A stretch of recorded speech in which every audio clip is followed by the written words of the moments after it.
Hi, my name is Trinity. I initially came in because I had low back pain and found out that I have spondylolisthesis.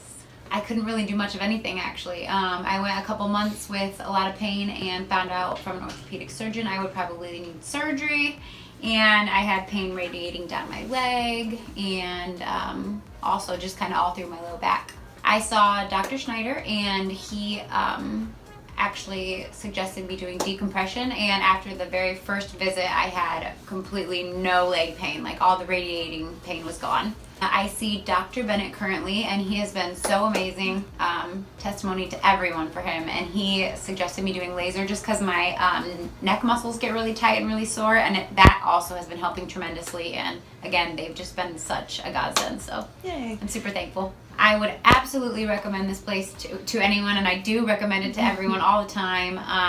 I came in here kind of hopeless and thinking surgery was my only option, and this will be a part of my life for the rest of my life because I love the people, I love the place, and again, complete godsend.